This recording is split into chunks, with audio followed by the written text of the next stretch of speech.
আপনার মা বাবাকে, আপনার আব্বু আম্মুকে যদি আপনি রাজি খুশি না রাখেন, সন্তুষ্ট যদি আপনার উপরে তারা না থাকে, তারা যদি আপনার উপরে অসন্তুষ্ট হয়ে থাকে, রসুল বলেন তাহলে যেই সন্তানের উপরে তার পিতামাতা অসন্তুষ্ট, আল্লাহর রসুল বলেন আল্লাহ তাআলাও সেই সন্তানদের উপরে অসন্তুষ্ট। বলি নাউজুবিল্লাহ। আমার প্রিয় ভাইয়েরা, ও আমার মায়েরা, বোনেরা, ও আমার ভাইয়েরা, আমার বোনেরা, যারাই শুনছেন, প্রত্যেকের হয়তো মা বাবা আছে, কারো হয়তো মা বাবা নাই, কারো হয়তো মা আছে বাবা নাই, কারো হয়তো বাবা আছে মা নাই। আজ এখান থেকে আমাদের জন্য শিক্ষা, তৃতীয় যেই পরামর্শ আপনাদের প্রতি, যেই সাজেস্টটা, যেই নসিহা আপনাদের সামনে থ্রো করছি, সেই সাজেস্টটা হচ্ছে পিতামাতার সাথে ভালো ব্যবহার, উত্তম আচরণ, সদ আচরণ। আমরা কি রাজি আছি ইনশাআল্লাহ? আমার প্রিয় ভাইরা, আজকে তো অনেক সন্তান আছে পিতামাতার সাথে খারাপ আচরণ করে, খারাপ ব্যবহার করে, মাকে গলা ধাক্কা দিয়ে বের করে দেয়, বাবার উপরে কথা বলে, তারপরে বইয়ের কথায় মা বাবাকে কষ্ট দেয়, মা বাবার প্রতি কেয়ারফুল করে আচরণ করে না, যত্নশীল আচরণ করে না। বৃদ্ধা মা বাড়িতে দুকে দুকে মরে, সেদিকে খেয়াল রাখে না। আছে না নাই? আপনাদের সমাজে আছে? আমার প্রিয় ভাইয়েরা, এই যে পিতামাতার প্রতি আপনি গুরুত্ব দিলেন না, পিতামাতার মনে কষ্ট দিলেন, আপনি জান্নাত পাবেন না, জান্নাত ঠিকানা হবে না। মার মনে, বাবার মনে আঘাত দিলে জান্নাত ঠিকানা নয়, জাহান্নাম জায়গা। কোথায় জায়গা? জাহান্নাম জায়গা। একজন সাহাবী ছিল, নাম ছিল হযরত আলকামা। হযরত আলকামা রাদিয়াল্লাহু আনহু, তিনি যখন মুমূর্ষু অবস্থায় দুনিয়া থেকে বিদায় নেবেন, ভালো করে শুনুন ও বাজার দি পূর্ব পাড়ার বাসিন্দারা, ভালো করে শুনুন, এখান থেকে সন্তানদের জন্য শিক্ষা আছে। একজন সাহাবী হযরত আলকামা, আলকামা যখন মারা যাবেন, মৃত্যুর আগে সেই মুহূর্তে তার সঙ্গী সাথীরা, তার আপনজনেরা, তার ভাইয়েরা তাকে কালেমার তালকিন দিচ্ছেন, জবান দিয়ে কালেমা আসার জন্য তালকিন চালাচ্ছেন, কিন্তু আলকামার জবান দিয়ে কালেমা বের হচ্ছে না। কি ব্যাপার? 3 দিন হয়ে গেল আলকামার জবান দিয়ে কালেমা বের হয় না। আমার প্রিয় ভাইয়েরা, এবার সাহাবে কেরামরা এই সংবাদ নিয়ে গেলেন রাসূলের কাছে। ইয়া রাসূলুল্লাহ, ওগো আল্লাহর রাসূল, আপনার প্রিয় সাহাবী আলকামা দুনিয়া থেকে বিদায় নিচ্ছে, কিন্তু বেঈমান হইয়া মারা যাওয়ার উপক্রম হয়ে গেছে, কালেমা তার জবান দিয়ে বের হচ্ছে না।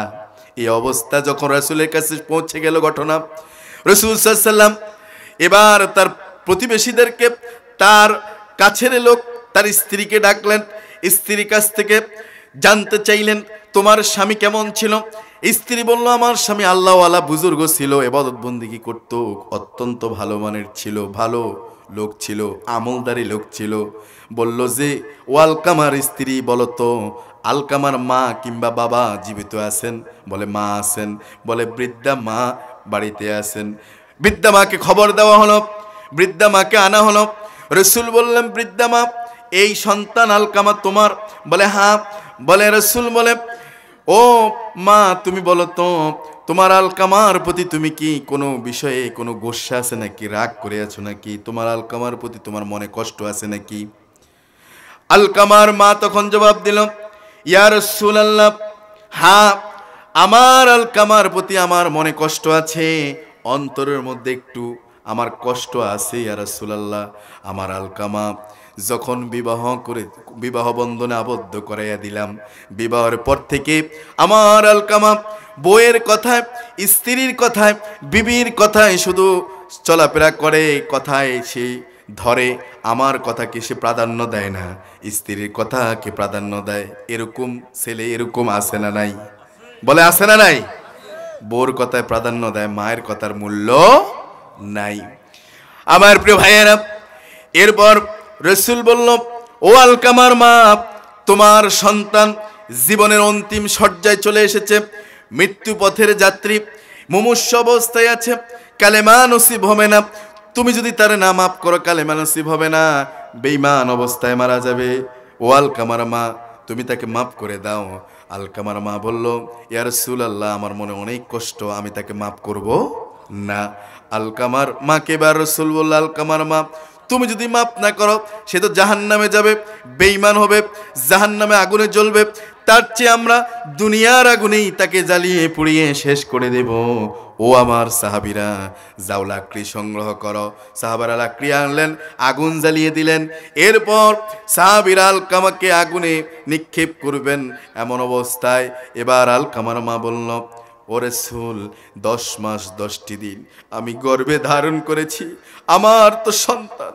আমি যখন আমার সন্তান আলকামা আমার গর্ভে ছিল, কখনো হাত দিয়ে গুতা মেরেছে, ফা দিয়ে লাথি মেরেছে, আমি মা খাবার প্লেট নিয়ে খেতে বসেছি, আমার আলকামা সন্তান মারে হাত দিয়ে গুতা মেরেছে। মার কলিজা যন্ত্রণা তীব্র হয়ে প্লেটটা রেখে দিয়ে খাবারটা না খেয়ে উঠে গিয়েছে। ওই সন্তান আমরা যারা প্রত্যেকে ওরকম মায়ের গর্ভ থেকে মাকে ওই পরিমাণ কষ্ট দিয়ে পৃথিবীতে এসেছি, ঠিক কিনা বলে? আমরা সেই কষ্ট দিয়েছি, আঘাত দিয়েছি। মা জাতি, নারী জাতিরা তারা সেই কষ্ট যন্ত্রণা সহ্য করেছে, সেই কষ্ট তারা পেয়েছে। এজন্য নারীদেরকে, মা জাতিদেরকে, মাদেরকে, মহিলাদেরকে ইসলাম সম্মান করে দিয়েছে, অগ্রাধিকার দিয়েছে, তাদের অধিকার দিয়েছে। বলি সুবহানাল্লাহ। আমার প্রিয় ভাইয়েরা, দুনিয়ার মাগুলো এমন হয়। ওই আলকামার মা জবাব দিল, ইয়া রাসূলুল্লাহ, আমার আলকামা আমাকে কষ্ট দিয়েছে, আমি মা সহ্য করেছি, এখন আমার আলকামাকে আপনি আমার সামনে আগুনে পোড়াবেন, আমি মা হয়ে কি করে এটা সহ্য করব? এটা আমি মেনে নিতে পারি না। ও রাসূল, আপনি আমার আলকামাকে মাফ করে দিন। আমি মা এই মুহূর্তে আমার আলকামা আমাকে যত ব্যথা দিয়েছে, কষ্ট দিয়েছে, এই মুহূর্তে আমি সব কষ্ট ভুলে গেলাম, মাফ করে দিলাম। আলকামার মা যখনই এই ঘোষণাটা দিলেন, সাথে সাথে কোন অদৃশ্য শক্তিতে আলকামার জবানটা খুলে গেল। আলকামার জবান দিয়ে এবার পড়ল, শুরু হলো। আলকামা বলে ফেললো, আশহাদু আল্লাহ ইলাহা ইল্লাল্লাহু ওয়া আশহাদু আন্না মুহাম্মাদান আবদুহু ওয়া রাসূলুহু। আমার প্রিয় ভাইয়েরা, এজন্য মা বাবার মনে কষ্ট দেওয়া যাবে? বাবা হচ্ছে মাথার উপরে বটবৃক্ষ, মা হচ্ছে সংসারের আপনি সন্তান। সমস্ত কাজকর্ম যখন শেষ দিয়ে বাসায় যাবেন, দুনিয়ার মধ্যে সবচেয়ে নিরাপত্তার আশ্রিত আশ্রয়ের জায়গা হচ্ছে সন্তানের জন্য তার মায়ের বাসস্থান, মার জায়গা, মার কাছে যখন আসবেন সবচেয়ে পরম শান্তি আর আপনি পরম নিশ্চয়তার আশ্রয় আশ্রিত থাকবেন মার কাছে, বাবার কাছে। কথা বলেন ঠিক কিনা? সেই মা বাবা যাদের নাই, বলবেন হুজুর মা বাবা তো আমার নাই, মা নাই, বাবা নাই। অনেকে বলবেন বাবা নাই, মা আছে। অনেকে বলবেন মা নাই, বাবা আছে। কি করবেন? ওই বাবা আমার জন্য এখন করণীয় কি? আল্লাহ পাক কোরআনুল কারীমে বাবা মার জন্য বান্দা কি করে দোয়া করবে আল্লাহর কাছে সেটাও শিক্ষা দিয়েছেন কে? আর আওয়াজ দিয়ে বলে শিক্ষা দিয়েছেন কে? আল্লাহ তাআলা বললেন, আমার সাথে বলুন, রব্বিরহামহুমা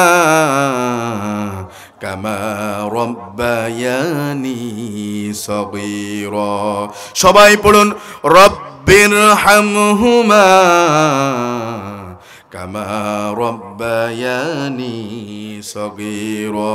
আমার প্রিয় ভাইয়েরা, এই যে আমাদের প্রিন্সিপাল রেজাউল আলম ভাই, উনার সম্ভবত উনারও মা নাই, উনারও বাবা নাই। উনার বাবাও একজন আলেম ছিলেন, একজন শিক্ষিত পার্সন ব্যক্তি ছিলেন। এভাবে করে অনেকের বাবা নাই, অনেকের মা নাই, ঠিক কিনা? আমরা আজকের এই মাহফিল থেকে দোয়া করি, আল্লাহ আমাদের মা, আমাদের বাবার কবরটাকে তুমি জান্নাতের বাগান বানায়া দাও বলি আমিন।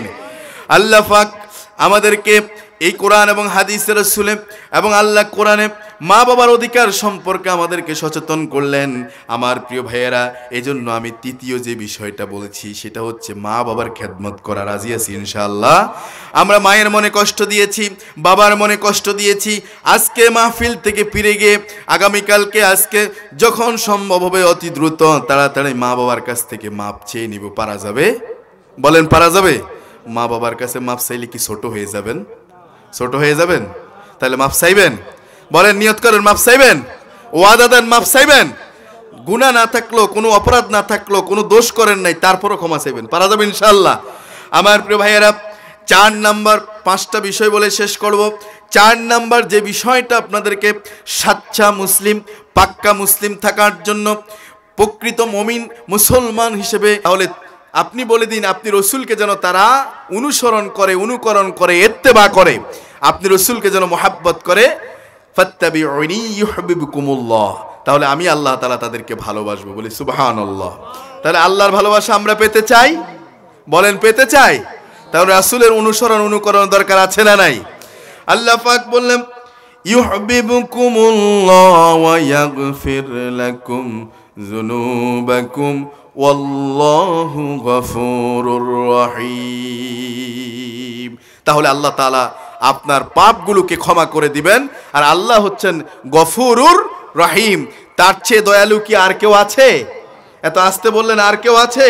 পৃথিবীর সব কিছু অন্তর থেকে ডিলিট করা যাবে, রসুলের মোহাব্বত অন্তর থেকে ডিলিট করা যাবে না, এটাকে থাকতে হবে। তিনি হচ্ছেন সাইয়্যিদুল মুরসালিন, তিনি সকল নবী আম্বিয়া কেরামের নেতা, তিনি হচ্ছেন খাতামুন নবিয়্যিন, তারপরে আর কোনো নবী আসবে না, তিনিই শেষ নবী। তিনি হচ্ছেন রহমাতুল লিল আলামিন, তিনি হচ্ছেন সমগ্র বিশ্ববাসীর জন্য রসুল হচ্ছেন রহমত। বলি আলহামদুলিল্লাহ।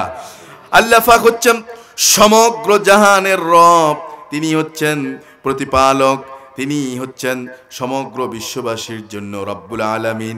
আর আল্লাহর নবী হচ্ছেন ওয়ামা আরসালনাকা ইল্লা রাহমাতাল লিল আলামিন, তিনি হচ্ছেন সারা জাহানের, সারা বিশ্ববাসীর উপর রহমত।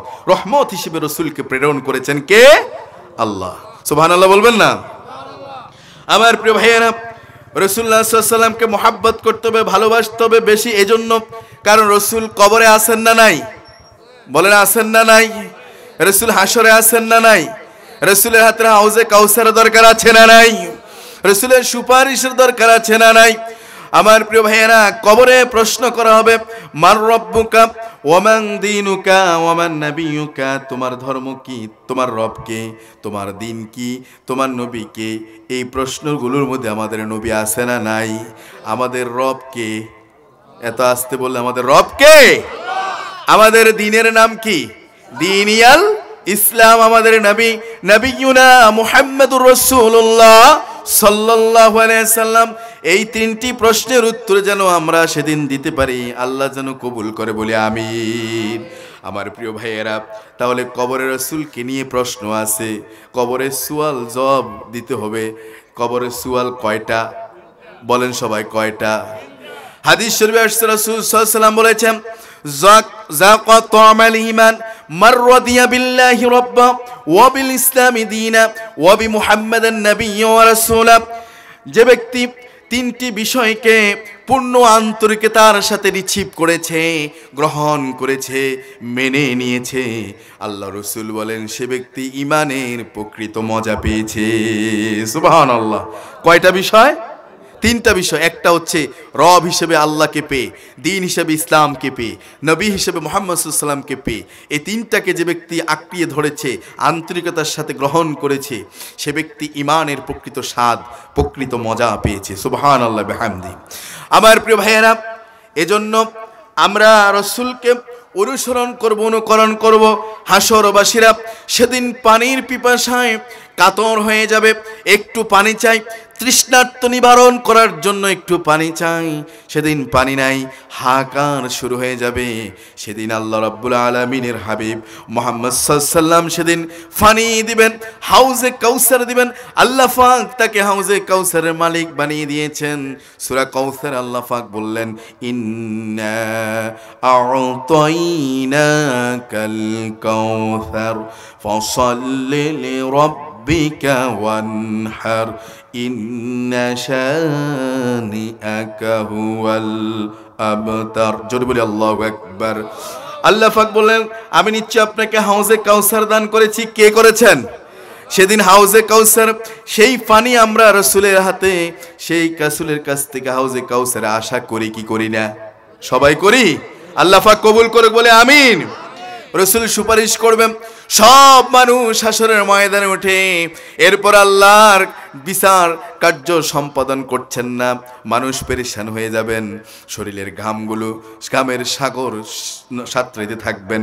এই অবস্থায় তখন মানুষগুলো ছুটবেন, আদমের কাছে যাবেন, আদম আলাইহিস সালামের কাছে বলবেন, আজকে আপনি আমাদের জন্য আল্লাহর কাছে একটু বলেন, আল্লাহ যেন তাড়াতাড়ি আমাদের বিচারটা করে নেয়, আর সহ্য হচ্ছে না।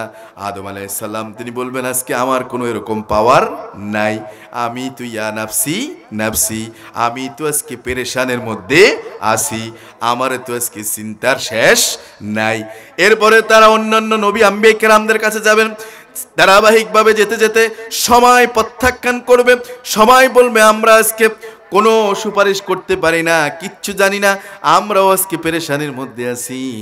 ঈসা আলাইহিস সালামের কাছে যাবে, হযরতে ঈসা আলাইহিস সালাম বলবে, ও তোমরা আজকে, তোমাদেরকে আমি একটা পরামর্শ দিতে পারি, আজকে হাসরবাসীদের জন্য একজনে আল্লাহর কাছে সুপারিশ করতে পারবে, তিনি হচ্ছেন আখিরি নবী, সাইয়্যিদুল মুরসালিন, রাহমাতুল লিল আলামিন, খাতামুন নবিয়্যিন, তিনি হচ্ছেন মুহাম্মাদুর রাসূলুল্লাহ সাল্লাল্লাহু আলাইহি ওয়াসাল্লাম। সুবহানাল্লাহ।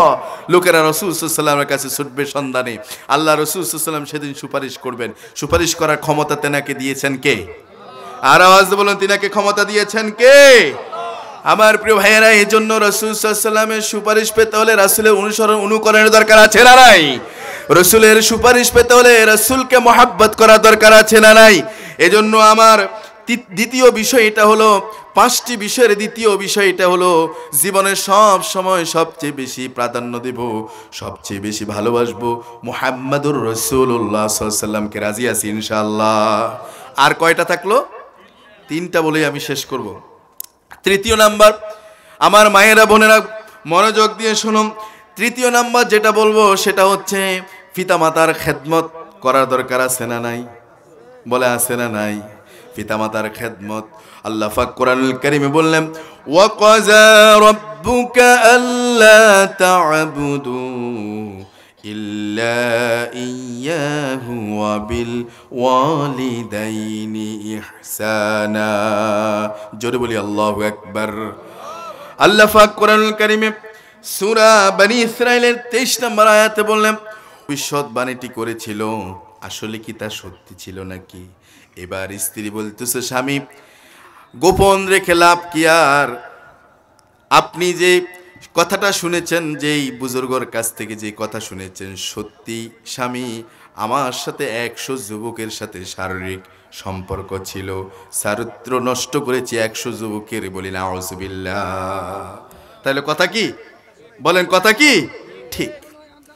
এবার স্বামী বলতেছে, ও আমার বিবি, সত্য যখন বলে ফেলেছ, বুজুর্গ আল্লাহওয়ালা বৃদ্ধ লোকটির কথা যখন মিলে গেছে, বৃদ্ধ লোকটি আমাকে 2টা ভবিষ্যৎবাণী করেছে। কয়টা? বলেন সবাই কয়টা? 2টা ভবিষ্যৎবাণী করেছে। একটা ভবিষ্যৎবাণী ছিল 100 যুবকের সাথে চরিত্র নষ্ট করবে, 100 যুবকের সাথে সম্পর্ক তৈরি করবে। আরেকটা দ্বিতীয় যেই ভবিষ্যৎবাণী করেছিল ওই বৃদ্ধ লোকটি, বুজুর্গ আল্লাহওয়ালা লোকটি বলেছিল, অবশেষে এই মহিলাটির, এই মেয়েটির মৃত্যু হবে একটা মাকড়সার কারণে। কিসের কারণে? একটা মাকড়সার কারণে তার মৃত্যু হবে। ও স্ত্রী, বিবি, একটা ভবিষ্যৎবাণী মিলে গেল, আরেকটা যে মৃত্যু হবে মাকড়সার কারণে। কেমনে মাকড়সার কারণে তোমার মৃত্যু হয়, এটা একটু আমার দেখার আছে। কথা বুঝে আসছে? আমি তোমারে আর মারবো না, হত্যা করবো না, কিচ্ছু করবো না।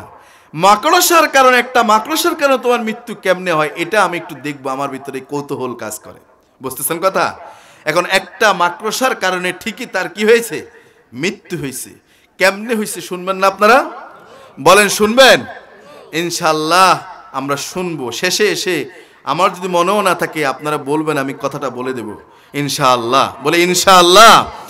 তাহলে মৃত্যুর হাত থেকে কেউ বাঁচতে পারবে না, সবাইকে মৃত্যুবরণ করতে হবে। এজন্য কবি বলেছেন, মাউতু কাসিন কুল্লু নাসিন শারিবুন কবরু বাইতিন কুল্লু নাসিন দাখিলু। মৃত্যু শরাব সকলকে পান করতে হবে, আর কবরের দরজা দিয়ে সবাইকে প্রবেশ করতে হবে। কথা বলেন ঠিক কিনা? আমার প্রিয় ভাইয়েরা, আমরা কি আমাদের এই বাড়ি, আমাদের এই বিল্ডিং, আমাদের এই দালান কোঠা কি আমাদের আসল ঘর? বলেন আসল ঘর কি এটা? হ্যাঁ, একদিন মাটির ভিতরে হবে ঘর রে মন আমার, কেন বান্ধ দালান ঘর? ঠিক কিনা? একদিন মাটির ভিতরে হবে ঘর রে মন আমার, কেন বান্ধ দালান ঘর?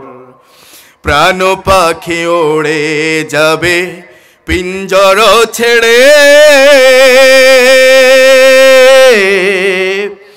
ধরাধাম সবই রবে, তুমি যাবে চলে। ঠিক কিনা? প্রাণ পাখি ওড়ে যাবে পিঞ্জর ছেড়ে,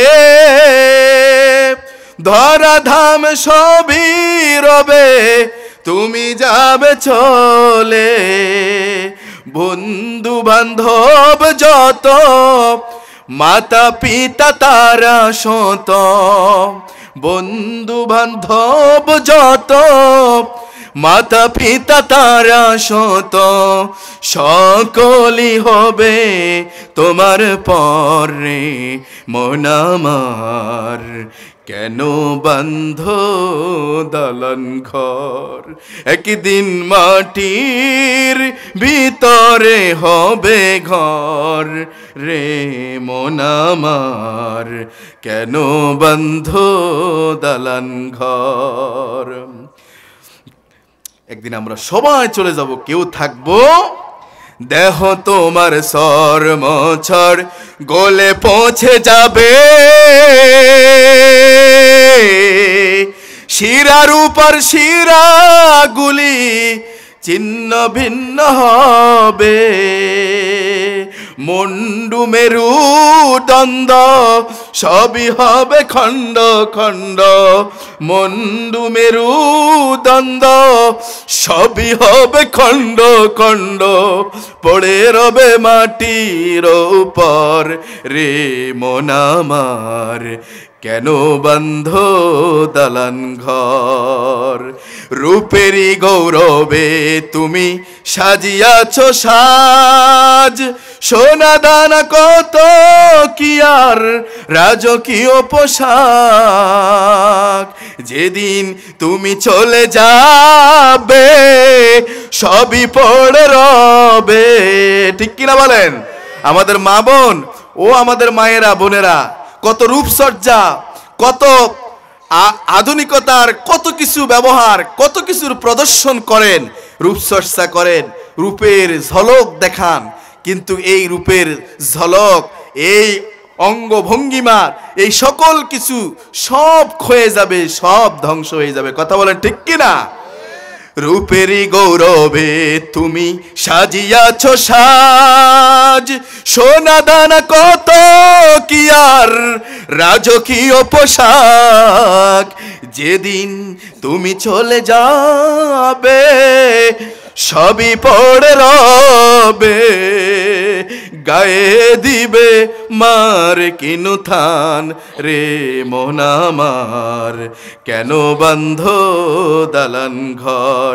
একদিন মাটির ভিতরে হবে ঘর রে মন আমার, কেন বান্ধ দালান ঘর রে মন আমার, কেন বান্ধ দালান ঘর? আমার প্রিয় ভাইয়েরা, সে আসল ঘর, আসল ঠিকানার জন্য আমরা পুঁজি সংগ্রহ করি। রাজি আছি ইনশাআল্লাহ? আল্লাহ তাআলা আমাদেরকে কবুল করুক বলে আমিন। তাহলে বলতেছিলাম, সাচ্চা মুসলিম হওয়ার জন্য আমাদেরকে 5টা পরামর্শ দিচ্ছি। কয়টা পরামর্শ? 5টা নসিহা পেশ করছি। এক নাম্বার পরামর্শ হচ্ছে, সব সময় ইত্তাকুল্লাহ, থাকতে হবে কার ভয়? বলেন কার ভয়? আল্লাহর ভয় থাকবে। আমার প্রিয় ভাইয়েরা, আল্লাহ পাকের ভয় রাখতে হবে কলবের ভিতরে। আমার ভিতরে আল্লাহর ভয় যদি না থাকে, তাহলে আমি গুনাহ থেকে, পাপ থেকে, আমি অশ্লীলতা থেকে, বেহায়াপনা থেকে, আমি মাদকতা থেকে, আমি বেপরদা থেকে, আমি ভয়ঙ্কর পাপগুলো থেকে বেঁচে থাকতে পারবো না।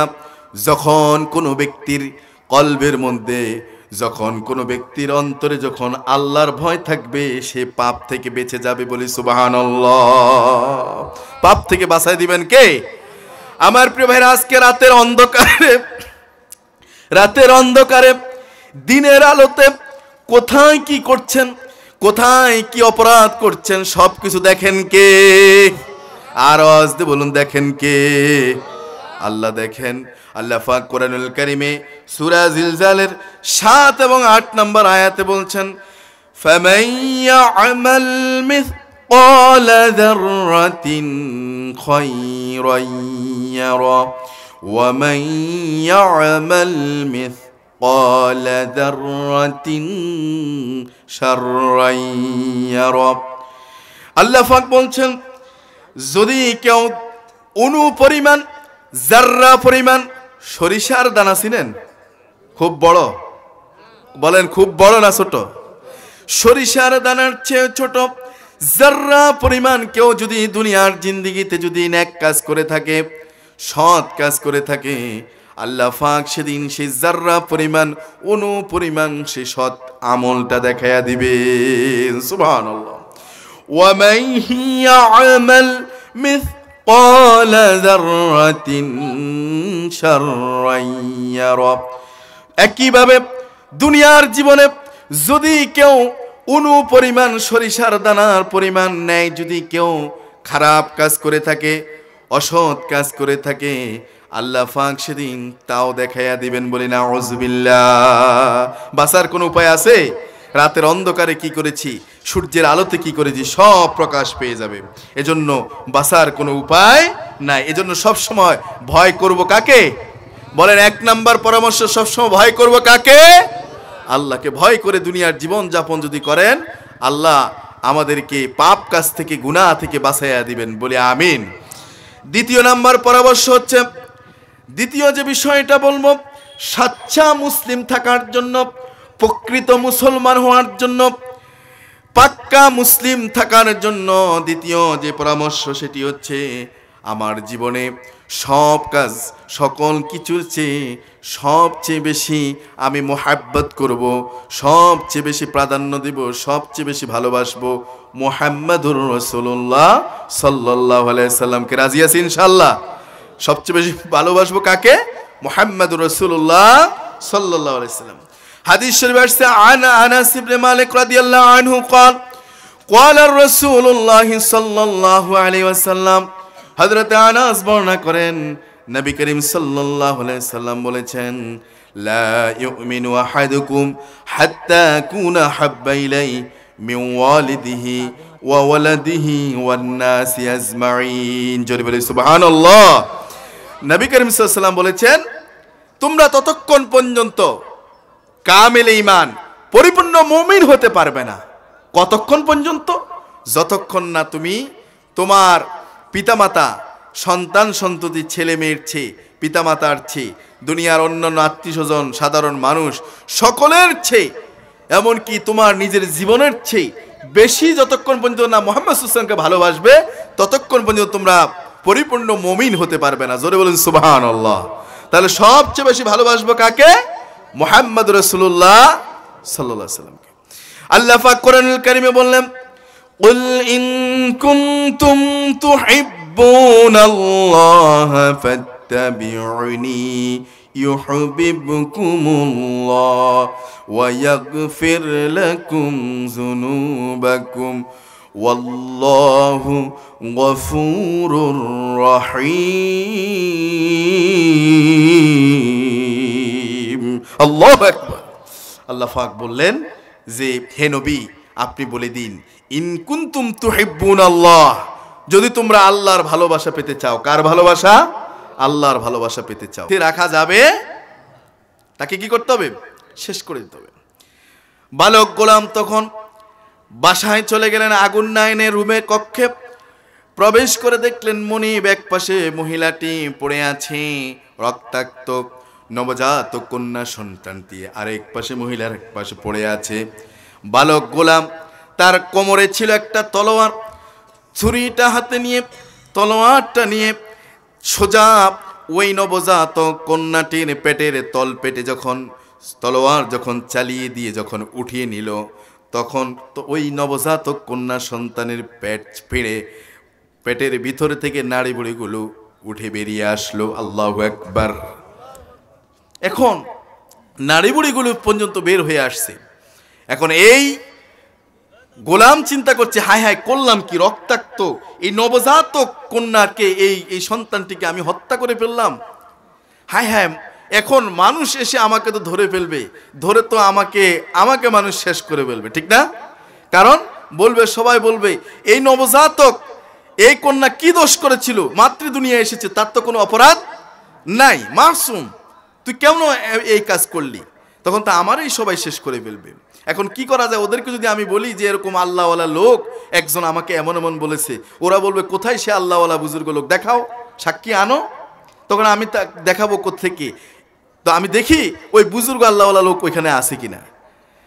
গোলাম তখন বের হয়ে আসলো, এসে যেই জায়গায় বুজুর্গ আল্লাহওয়ালা বৃদ্ধ লোকটির সাথে দেখা হয়েছিল ওইখানে এসে দেখে আল্লাহর ওই বান্দাটা এখানে আর নাই। এখন তো গোলামটা পেরেশান হয়ে গেল, না আমার জীবনের এখানে আর কোনো নিরাপত্তা নাই, আমাকে এই জায়গায় এই স্থান ত্যাগ করতে হবে। যুবক ওই গোলামটি তখন ওই জায়গা থেকে দূরে, বহু দূরে, অনেক দূরে চলে গেল। সেখানে গিয়ে অনেক দূরে গিয়ে সেখানে এবার কর্মের রিজিকের অন্বেষণ শুরু করলো। এদিক দিয়ে ওই যে নবজাতক সন্তানটিকে যে ছুরি মেরেছিল ওই সন্তানটির মা কি করবে উপায় না দেখে কান্নাকাটি করতেছে। এক পর্যায়ে মা নিজেই কি করলো, নাড়ি বুড়িগুলো ভিতরে ঢুকাইয়া দিয়া সুইয়ার সুতা দিয়ে কোনোরকমভাবে পেটটা সেলাই করে দিছে। আল্লাহ তারে আর মারেন নাই, ওই নবজাতক কন্যাটিকে জীবিত রেখে দিয়েছে। সুবহানাল্লাহ। রাখেন আল্লাহ, মারে কে? আসেনি কথা, রাখেন আল্লাহ, মারে কে? আল্লাহ তারে বাঁচাই দিচ্ছে। এখন ওই দিক দিয়ে যুবক তো চলে গেছে অনেক দূরে, সেখানে গিয়ে আল্লাহ তাআলা তারে জিরো থেকে হিরো বানিয়ে দিছে। আলহামদুলিল্লাহ বলেন। অনেক টাকা পয়সা অর্থবিত্তর মালিক হয়ে গেছে। এরপরে দেখা গেছে টাকা পয়সা হওয়ার পরে টাকা পয়সা বাড়িতে পাঠায় আর চিঠি লিখে দিছে মুরব্বীদের কাছে যে আপনারা কি করেন, একটা রাজপ্রাসাদ তৈরি করেন, আমার বাড়িটা হবে বিলাসবহুল এক বাড়ি হবে, রাজপ্রাসাদের মতো একটা বাড়ি হবে। যুবকের কথা অনুযায়ী ওরকম রাজপ্রাসাদ বিশাল এক বাড়ি তৈরি করা হলো। কিছুদিন পরে আবার এই যুবক ওই গোলামটি আবার চিঠি লিখেছে মুরব্বীদের কাছে, আমি আসতেছি, আমার জন্য আমার সাথে আমার রাজপ্রাসাদের সাথে মানানসই এমন একটা পাত্রীর সন্ধান করুন, আমি বিবাহ করব। কথা বুঝে আসছে? এখন আসলো, আসার পর মুরব্বীরা এর আগেই মোটামুটি দেখে টেকে রাখছে।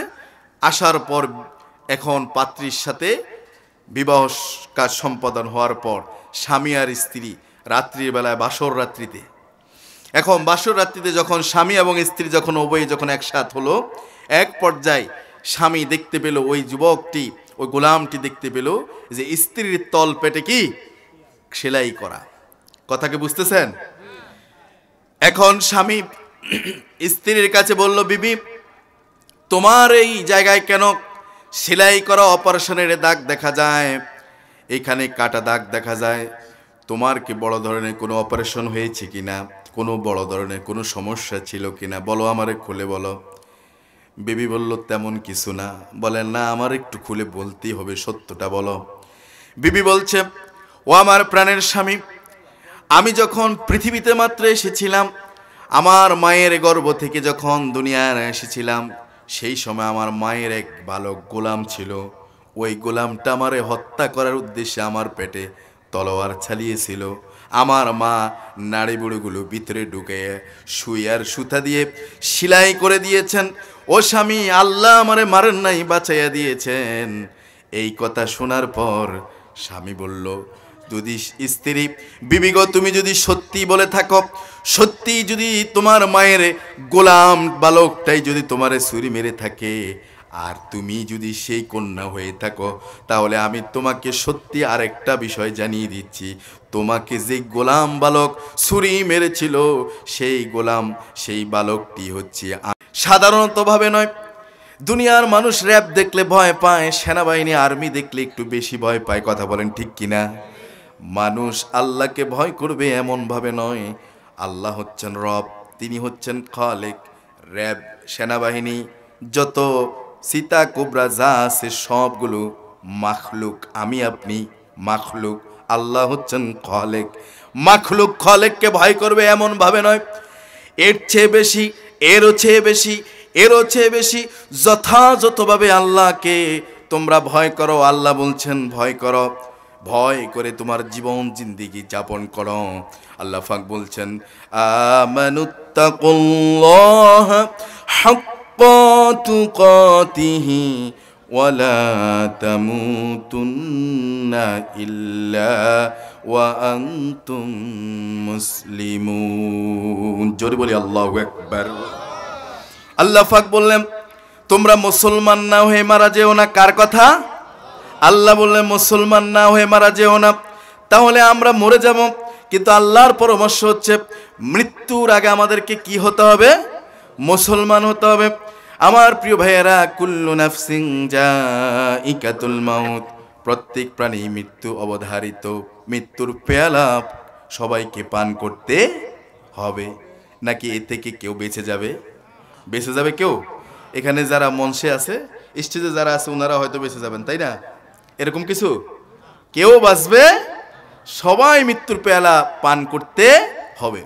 আমার প্রিয় ভাইয়েরা, আল্লাহ রাব্বুল আলামিন আয়াতে আমাদেরকে বললেন মৃত্যুবরণ করবে, তবে মরে যাওয়ার আগে পরামর্শ হচ্ছে মুসলমান হওয়া লাগবে। কি হওয়া লাগবে? এখন বলবেন যে হুজুর, আমরা কি মুসলমান নই? আমরাও তো মুসলমান, ঠিক না কথা? ইমানদারদেরকে আল্লাহ বলছেন মুসলমান হওয়ার জন্য। তার মানে সত্যিকার সাচ্চা প্রকৃতপক্ষে কাজে কর্মে আমলের মাধ্যমে মুসলমান হওয়ার দরকার আছে না? না, সেই মুসলমান কি হতে আমরা রাজি আছি ইনশাআল্লাহ। সেই মুসলমান হওয়ার জন্য আজকে 5টা টিপস দেব, 5টা নসিহা পেশ করব। কয়টা? সাচ্চা মুসলিম যেন থাকতে পারি, সেজন্য 5টা পরামর্শ দিব কোরআন এবং হাদিস থেকে। শুনবো আমরা ইনশাআল্লাহ। 5টা পরামর্শ দেওয়ার আগে আমি আপনাদেরকে একটু স্মরণ করে আমি আপনাদের সামনে বলতে চাই যে আজ আমরা দেখা যায় যে মৃত্যুর কথা আমরা স্মরণ করি না। দুনিয়ায় মায়া পড়ে আমরা সব ভুলে যাচ্ছি। কথা বলেন ঠিক কিনা? রসুল বলেছেন হুব্বুদ দুনিয়া রাসু কুল্লি খতিয়া। দুনিয়ার এই মোহাব্বত, দুনিয়ার এই প্রেম ভালোবাসায়, দুনিয়ার আকর্ষণে মানুষ গুনাহের দিকে ধাবিত হয়। গুনাহ মূল হচ্ছে দুনিয়ার আকর্ষণ, দুনিয়ার এই মায়া মমতা। আজকে আমাদেরকে সেগুলো আমাদেরকে ধ্বংস করে দিচ্ছে, ঠিক কিনা বলেন? আমার প্রিয় ভাইয়েরা, আজ আমাদের মধ্যে কবরের চিন্তা নাই, পরকালের চিন্তা নাই, হাসর নসরের চিন্তা নাই। আমি কি জান্নাতি না জাহান্নামী হব, আমার কবরে আযাব হবে কি হবে না, এ নিয়ে আমাদের কোনো পেরেশানি নাই। অথচ সাহাবে কেরামদের মাঝে কত পেরেশানি ছিল, কত চিন্তা ছিল, কত তাদের ডর ছিল, ভয় ছিল। একজন সাহাবী হযরতে আবু যর গিফারী রাদিয়াল্লাহু আনহু, একবার তিনি আল্লাহর রাসূল সাল্লাল্লাহু আলাইহি ওয়াসাল্লামের খুতবা শুনছিলেন, বয়ান শুনছিলেন। বয়ান শোনার পর আবু যর গিফারী রাদিয়াল্লাহু আনহু আফসোস করে বলতে লাগলেন, হায় হায় হায়, আমি যদি মানুষ না হয়ে যদি একটা বৃক্ষ হতাম, একটা গাছ যদি হতাম, তাহলে আমার জীবনটা কতই না ধন্য হতো। আমি যদি গাছ হতাম, তাহলে গাছের মালিকের প্রয়োজনে এক সময় গাছটা কেটে ফেলতো, কর্তন করত, আর গাছের জীবন অর্থাৎ আমার জীবনটার পরিসমাপ্তি ঘটতো। কিন্তু আমি আপনি তো গাছ নই, বৃক্ষ নই, আমি আপনি মানুষ। আমাদের মৃত্যুর পর শেষ হয়ে যায়, বিষয়টা এমন নয়, বরং মৃত্যু হচ্ছে স্থানান্তর। এই দুনিয়া থেকে ও দুনিয়া, এই জায়গা থেকে ওই জায়গা, এই জগৎ থেকে ও জগৎ স্থানান্তরিত হয়। তার মানে আমাদের মৃত্যুর পরেও আরেকটা জীবন আছে না? না আছে, আছে। আমার প্রিয় ভাইয়েরা, আবু যর গিফারী রাদিয়াল্লাহু আনহু আফসোস করতেছেন। এজন্য হযরত আবু হুরায়রা রাদিয়াল্লাহু আনহু, যিনি হচ্ছেন রবিকুল শিরোমণি, যিনি রাসূলের কাছ থেকে সবচেয়ে বেশি হাদিস বর্ণনা করেছেন, সেই মানের সাহাবী আবু হুরায়রা যখন মৃত্যুর সময় যখন তার ঘনিয়ে আসছিল, মুমূর্ষ অবস্থায় যখন তিনি পৌঁছে গিয়েছিলেন, জীবনের ধার প্রান্তে, লাইফের শেষ সময়ে যখন তিনি চলে এসেছিলেন, আবু হুরায়রা শুধু কান্না করতেছেন, কান্না করতেছেন। সাহাবে কেরামরা বলতেছেন, ভাই আবু হুরায়রা, আপনি কেন কান্না করতেছেন? কি জন্য আপনি এত অধিক পরিমাণে কান্না করতেছেন? আবু হুরায়রা বলতেছে, ও আমার ভাইয়েরা, আল্লাহ রসুলের সাহাবীরা, তোমরা মনে করো না আমি হয়তো মারা যাব, এজন্য হয়তো আমি যে দুনিয়া থেকে চলে যাচ্ছি, মৃত্যু যে আমার সম্মুখীন, এজন্য আমি কান্নাকাটি করছি, এমনটা মনে করো না। বরংস আমি কান্না করছি এই জন্য, কারণ আমি যে আল্লাহ তাআলা যে আমাকে দুনিয়ার একটা জীবন দিয়েছেন, এই জীবনের ফাঁতেও আমার অনেক সামান্য স্বল্প অল্প পরিমাণ পুঁজি আমার, অথচ আল্লাহ তো আমার আপনার একটা জীবন দিয়েছেন, হায়াত সময় দিয়েছেন, ঠিক কিনা বলেন? হায়াত দিয়েছেন না? আবু হুরায়রা বলেন, আমি এমন জীবনের অন্তিম পর্যায়ে এমন সময় আমি চলে এসেছি, এখন আমার সামনে দুইটা রাস্তা, আমার সামনে জান্নাত আর জাহান্নাম। কয়টা রাস্তা? সবাই বলেন কয়টা? কে বলতেছে? আবু হুরায়রা। কে বলতেছে? আবু হুরায়রা বলতেছে, আমার সামনে দুইটা রাস্তা, একটা হচ্ছে জান্নাত জাহান্নাম। আমি আবু হুরায়রা জানি না আমি কি জান্নাতের দিকে রওনা দিচ্ছি নাকি জাহান্নামের দিকে রওনা দিচ্ছি। আল্লাহু আকবার। আবু হুরায়রা এত বড় মাপের একজন সাহাবী, তিনি জানে না কোথায় রওনা হচ্ছে। তাহলে আমাদের পেরেশানি কি তার চেয়ে বেশি হওয়া দরকার ছিল না? কথা বলেন, পেরেশানি কি আমাদের তার চেয়ে বেশি হওয়া দরকার ছিল না? কিন্তু সেই পেরেশানি কি আমাদের আছে? আমার প্রিয় ভাইয়েরা, আমরা তো মনে করি এই দুনিয়ার জীবনে আমাদের আসল ঠিকানা। দুনিয়ার জীবন কি আমাদের আসল ঠিকানা? আমাদের আসল স্থায়ী ঠিকানা কি দুনিয়ার জীবন? পৃথিবী কি আমাদের স্থায়ী ঠিকানা? পৃথিবী আমার আসল ঠিকানা নয়, মরণ একদিন মুছে দেবে সকল রঙিন পরিচয়। পৃথিবী আমার আসল ঠিকানা নয়, ঠিক কিনা বলেন? পৃথিবী আমাদের আসল ঠিকানা। আমাদের আসল ঠিকানা কোথায়? পরকাল। মিছে এই ভালোবাসা বন্ধন, মিছে মায়া স্নেহ প্রীতি ক্রন্দন, মিছে এই জীবনের রংধনু সাত রং, মিছে এই জীবনের রংধনু সাত রং, মিছে এই দুদিনের অভিনয়। পৃথিবী আমার আসল ঠিকানা নয়। তাহলে পৃথিবী আমাদের আসল ঠিকানা নয়, আখিরাত পরকাল হচ্ছে আমাদের আসল ঠিকানা। তাহলে আমরা কি পৃথিবীতে কেউ থাকতে পারবো? এত আসতে বললেন, থাকতে পারবো? আল্লাহ পাক কোরআনুল কারীমে সূরা নিসার ৭৮ নম্বর আয়াতে বললেন, আইনামা তাকুনু ইউদরিকুমুল মাউতু ওয়ালাউ কুনতুম ফি বুরুজিম মুশাইয়াদা। জোরে বলি আল্লাহু আকবার। আল্লাহ পাক বললেন, তোমরা যেখানেই থাকো, যে অবস্থায় থাকো, যেখানেই থাকো না কেন, মৃত্যু তোমাদেরকে পাবেই পাবে, মৃত্যু তোমাদেরকে গ্রাস করবেই। যদিও সুদৃঢ় দুর্গের ভিতরে প্রাচীর বানায়া যদি সেখানেও অবস্থান করো, তবুও মৃত্যুর হাত থেকে তোমরা বাঁচতে পারবে। মৃত্যু তোমাদেরকে ধরবেই। যদি কাঁচের ঘর বানাও, যেই ঘরের ভিতরে মশা মাছি পিপিলিকা, হ্যাঁ, কোনো কিছু ঢুকবে না, এমন একটা ঘর বানায় সেখানেও যদি থাকো, ওই কক্ষের ভিতরও যমদূত মালাকুল মউত ফসতে পারে কি পারে না? সেখানেও ফসে যাবে, মৃত্যুর হাত থেকে বাঁচতে পারবে। তাফসীরের কিতাবে মুফাসসির কিরামরা একটা ঘটনা উল্লেখ করেছেন এই ব্যাপারে। বলবো, গভীর মনোযোগ দিয়ে শুনুন। মুফাসসিরে কেরামরা বলেছেন যে এক মহিলা ছিল, ওই মহিলার এক বালক গোলাম ছিল। বালক কি ছিল? গোলাম ছিল। ওই গোলামের বয়স 7-8 বছর, 8-9 বছর। মহিলা ছিল প্রেগনেন্ট, মহিলা ছিল গর্ভবতী। মহিলার যখন ডেলিভারির সময় হয়ে আসছিল, মহিলা তখন ওই বালক গোলামটাকে বলল, গোলাম যাও আমার জন্য একটু আগুনের ব্যবস্থা করো। কিসের ব্যবস্থা করো? মুফাসসিরে কেরামরা উল্লেখ করেন ওই মহিলার ডেলিভারির সময়ে যখন প্রসব বেদনা উঠছিল, যখন প্রসব হচ্ছিল, তখন গোলামকে পাঠানো হলো আগুনের জন্য। গোলাম ঘর থেকে বের হয়েছে আগুনের সন্ধানে। ঘর থেকে একটু সামনে যাওয়ার পরে এক বুজুর্গ মুরব্বী আল্লাহওয়ালা, দাড়ি পাকনা, মাথায় পাগড়ি আছে, পরনে জুব্বা আছে, দাড়ি আছে বড় বড়। দেখা যায় যে বুজুর্গ আল্লাহওয়ালা এমন একজন মুরব্বীর সাথে ওই গোলাম বালকটার দেখা হয়ে গেছে। গোলাম বালক মুরব্বী বুজুর্গ আল্লাহওয়ালাকে দেখে সালাম দিয়েছে, আসসালামু আলাইকুম ও রাহমাতুল্লাহ। সালামের জবাব দিয়ে ওই বুজুর্গ আল্লাহওয়ালা বৃদ্ধ লোকটি বলছে, গোলাম, হে বালক, কোথায় যাচ্ছ? বলছে, আমার মুনিব প্রসব করছে, আমাকে আগুনের জন্য পাঠিয়েছে, আমি আগুন আনতে যাচ্ছি। বলল, তোমার যে মনিব, মহিলা মনিবটি যে প্রসব করেছে, কি হয়েছে সন্তান জানো?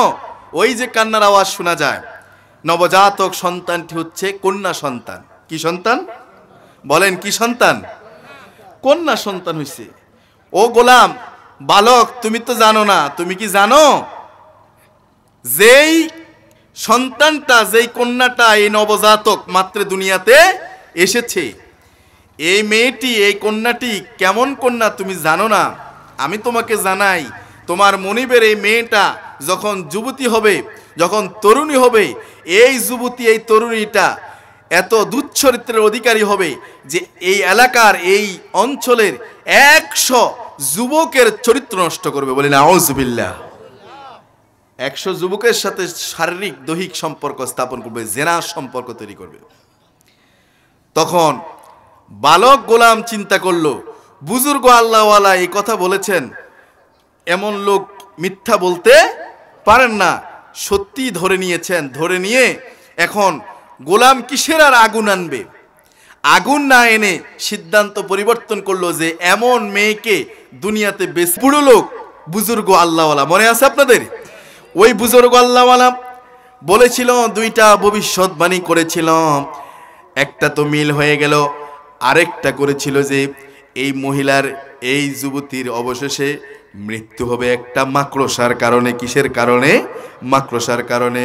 এবার স্বামী বিবিকে বলছে, ও আমার বিবি, ওই বুড়ো লোকের একটা ভবিষ্যৎবাণী তো সত্য প্রমাণিত হলো, আরেকটা ভবিষ্যৎবাণী করেছিল তোমার মৃত্যু হবে মাকড়সার কারণে।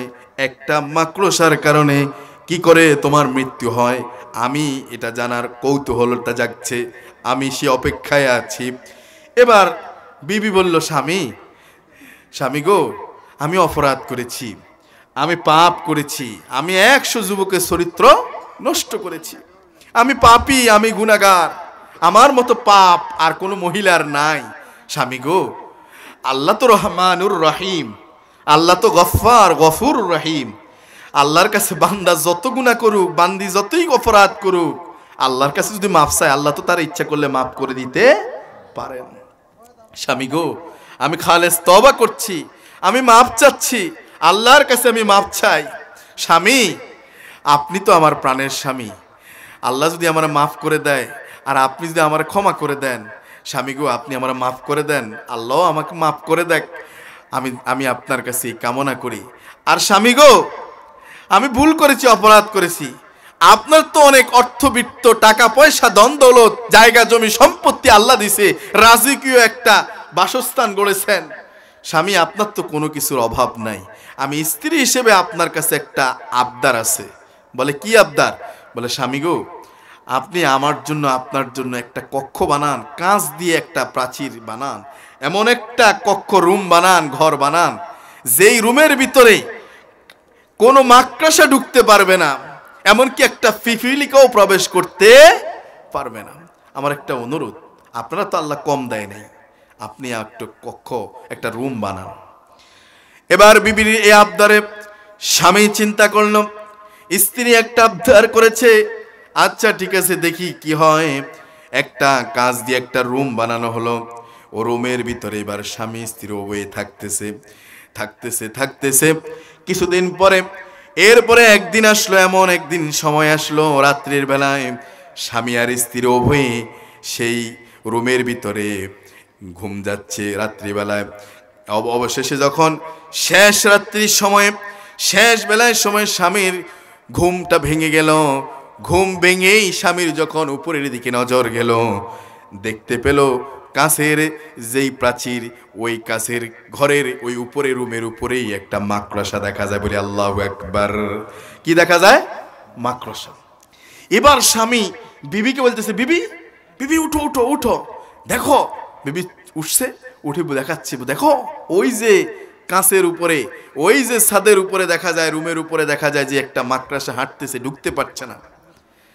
বিবি গো, আমার মনে হয় ওই যে বুড়ো লোক ভবিষ্যৎবাণী করেছিল যে মাকড়সার কারণে তোমার মৃত্যু হবে, আমার মনে হয় এই মাকড়সাটাই সেই জমদূত, এই মাকড়সার কারণেই তোমার মৃত্যু হবে। এবার বিবি বলতেছে, স্ত্রী বলতেছে, স্বামী কি বলেন, এই মাকড়সা আমার মৃত্যু ঘটাবে? দেখেন আমি তার কিভাবে সাইজ করি। মহিলা তখন একটা লাঠি নিছে, লাঠি নিয়ে ওই যে কাঁচের গ্লাসের উপরে ছাদে যে মাকড়সা হাঁটতেছে, ওই মাকড়সাকে আঘাত করছে, বাড়ি মারছে। মাকড়সা নিচে পড়ছে, নিচে পড়ার পর লাঠি দিয়ে খুব জিদের সাথে ফিসতেছে আর বলতেছে, মাকড়সা, আমার স্বামী বলে কোন এক কোথাকার কোন বৃদ্ধ বুজুর্গ আল্লাহওয়ালা লোক নাকি বলেছে তোমার মতো এরকম, তোর মতো এরকম মাকড়সার কারণে আমার নাকি কি হবে? মৃত্যু হবে। দেখ আমি তোর সাইজ করি কিভাবে।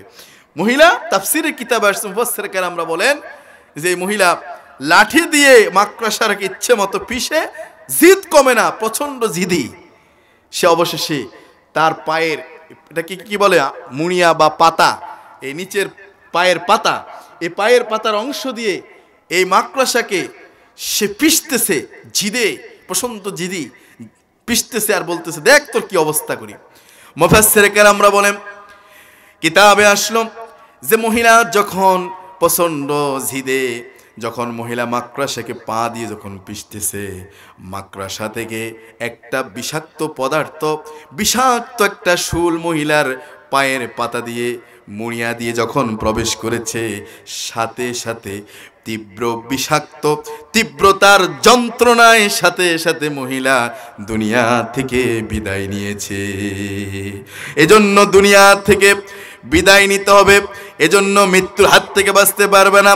কাচের প্রাচীর বানিয়ে, সুদৃঢ় দুর্গ বানিয়ে, যেথায় থাকুন না কেন, আইনামা তাকুনু ইউদরিকুমুল মাউতু ওয়ালাউ কুনতুম ফি বুরুজিম মুশাইয়াদা। যদিও মৃত্যুর হাত থেকে বাঁচতে তোমরা সুদৃঢ় দুর্গ বানিয়েও যদি আশ্রয় গ্রহণ করো, তারপরও সেখান থেকে তোমরা বাঁচতে পারবে। এজন্য আমার প্রিয় ভাইয়েরা, এজন্য অনুরোধ করছি, আল্লাহ বললেন, ইয়া আইয়ুহাল্লাযীনা আমানুত্তাকুল্লাহ হাক্কা তুকাতিহি ওয়া লা তামুতুন্না ইল্লা ওয়া আনতুম মুসলিমুন। জোরে বলি আল্লাহু আকবার। আল্লাহ পাক বললেন যে, হে ঈমানদারগণ, আল্লাহকে ভয় করো, যথাযথভাবে ভয় করো, আর মুসলমান না হয়ে তোমরা মৃত্যুবরণ করো না। এজন্য মুসলমান থাকার জন্য কয়টা পরামর্শ দিলাম? বলেন কয়টা পরামর্শ? ইত্তাকুল্লাহ, আল্লাহর ভয়, রাসূলকে সবচেয়ে বেশি ভালোবাসা, পিতামাতার খেদমত করা, গুনার কাছ থেকে বেঁচে থাকা, আর বেশি বেশি নেক আমল করা। আমার মায়েরা, বোনেরা, বাড়িতে যারা অবস্থান করছেন, আমরা যারা আছি, সবাই যদি এই 5টি আমলকে, যদি 5টি কাজকে, 5টি টিপসকে, 5টি সাজেস্টকে যদি গ্রহণ করতে পারি, 5টি নসিহাকে যদি গ্রহণ করতে পারি, তাহলে আল্লাহ তাআলা আমাদেরকে প্রিয় বান্দা হিসেবে কবুল করবেন বলে আমিন। আল্লাহ তাআলা আমাদের সকলকে কবুল করুক।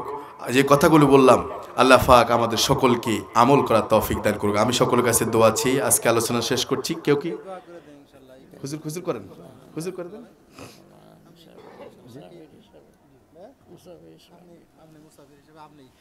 যে আমরা এখন দোয়া চলে যাই। আপনারা সকলে ইস্তেগফার পড়ি। আস্তাগফিরুল্লাহ রাব্বি মিন কুল্লি যামবি ওয়া আতুবু ইলাইহি লা হাওলা ওয়ালা কুওয়াতা ইল্লা বিল্লাহিল আলিয়্যিল আযীম। আস্তাগফিরুল্লাহ রাব্বি মিন কুল্লি যামবি ওয়া আতুবু ইলাইহি লা হাওলা ওয়ালা কুওয়াতা ইল্লা বিল্লাহিল আলিয়্যিল আযীম।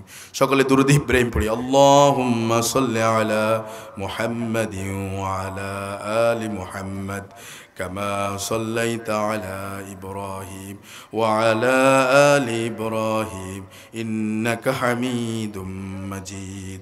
اللهم بارك على محمد وعلى آل محمد كما باركت على إبراهيم وعلى آل إبراهيم إنك حميد مجيد. কি সেটা কি? হ্যাঁ সেটা কি? মাকড়সার সে ঘটনা ইনশাল্লাহ বলবো। তাহলে 4টা গেল। 5 নাম্বার যেটা আমি আপনাদের সামনে থ্রো করতে চাই সেটা হচ্ছে, অনুরোধ রাখতে চাই, আমরা বেশি বেশি নেক আমল করব, গুনার কাজ করব না, বেশি বেশি নেক আমল করব। রাজি আছি ইনশাল্লাহ? বেশি বেশি নেক আমল করব। কিছু কিছু আমল আছে আমার মায়েরা বোনেরা শুনুন, কিছু কিছু আমল আছে স্বল্প সময় লাগে, অল্প সময় লাগে, কয়েক সেকেন্ড কয়েক মিনিট সময় আপনি যদি খরচ করতে পারেন আল্লাহ তাআলা আপনার আমল নামায় অধিক সংখ্যক নেকি দিয়ে দিবে। সুবহানাল্লাহ। যেমন আপনি সময় আছে, আমার মায়েরা রান্নার কাজ করতেছেন, আমার মায়েরা দেখা যায় যে কুটাকাটি রান্নার, হ্যাঁ সবজি তরি তরকারি কুটাকাটি করে না, এই সময় আছে, হ্যাঁ চুলাতে আগুন দিচ্ছে, গ্যাসটা অন করে দিয়েছে, একটু সময় আছে, এই সময়ে যদি মা যদি গুনগুনিয়ে যদি পড়েন সূরা ইখলাসটাও যদি 3 বার পড়ে নেন, ছোট্ট একটা সূরা, কুল হুয়াল্লাহু আহাদ আল্লাহুস সামাদ লাম ইয়ালিদ ওয়া লাম ইউলাদ ওয়া লাম ইয়াকুল লাহু কুফুয়ান আহাদ। এই সূরা ইখলাস যদি 3 বার পরে আল্লাহর রাসূল বলে তাহলে এই ব্যক্তিকে 30 পারা কোরআন কারীম তেলাওয়াতের সওয়াব আল্লাহ তাআলা দিয়ে দিবে। সুবহানাল্লাহ। 30 পারা কোরআন তেলাওয়াতের সওয়াব আমরা যারা পড়েছি পেয়ে গেলাম, বলি আলহামদুলিল্লাহ। এভাবে করে অনেক সূরা আছে, ছোট ছোট সূরা, এগুলো তেলাওয়াত করেন, তাসবিহগুলো পড়েন, সুবহানাল্লাহি বিহামদিহি সুবহানাল্লাহিল আযীম আছে না নাই? এগুলো পড়েন, পড়েন, তাসবিহগুলো পড়েন, সুবহানাল্লাহ ওয়ালহামদুলিল্লাহ আল্লাহু আকবার লা ইলাহা ইল্লাল্লাহ সুবহানাল্লাহি বিহামদিহি সুবহানাল্লাহিল আযীম। সময় পেলেই, এই যে আমরা অনেক সময় যে নকলা থেকে শেরপুর যাব কিংবা ময়মনসিংহ যাব, সিএনজিতে বসে আছি, 5 জন না হলে সিএনজিওয়ালা, সিএনজি ড্রাইভার গাড়ি ছাড়বে না, একটু সময় আছে, অথবা গাড়িতে বসেছি সময় তো আছে, আমরা একটু পড়তে পারি, তাসবিহগুলো করতে পারি, সূরাগুলো পড়তে পারি, আমরা একটু ইস্তিগফার পড়তে পারি, এগুলো আমল জারি রাখবো ইনশাআল্লাহ। আমরা জারি রাখবো, ওয়াদা দেন আমার সাথে। আজকে মুসাফির হিসেবে দোয়া করব ইনশাআল্লাহ আপনাদের সকলের জন্য, এলাকাবাসীর জন্য, এই এলাকার মাইয়েতদের জন্য, মৃতদের জন্য আমরা দোয়া করব, আয়োজক বৃন্দদের জন্য। তার আগে আমি আপনাদের কাছে ওয়াদা চাই যে এই আমরা সব সময় নেক আমলের এই বিষয়গুলোকে আমরা জারি রাখবো ইনশাআল্লাহ। আমরা জারি রাখবো। আমার মায়েরা বোনেরা আপনারাও ওয়াদা করে নেন, আল্লাহকে হাজির নাজির জেনে আল্লাহর সাথে ওয়াদাবদ্ধ হন যে আমরা এমন একটা জীবন জিন্দেগি গঠন করব। এই যে একটা, এই যে আমরা এই যে বিসমিল্লাহির রহমানির রহিম, এই যে এটা তো আমরা সবাই পারি, ঠিক না? বিসমিল্লাহ পারেন না? পারেন তো? তাহলে আমার সাথে বলুন, বিসমিল্লাহির রহমানির রহিম। আব্দুল্লাহ ইবনে মাসউদ রাদিয়াল্লাহু আনহু বলেন যে নবী করিম সাল্লাল্লাহু আলাইহি সাল্লাম বলেছেন, যে ব্যক্তি এই বিসমিল্লাহির রহমানির রহিম এর মধ্যে আছে কয়টি হরফ?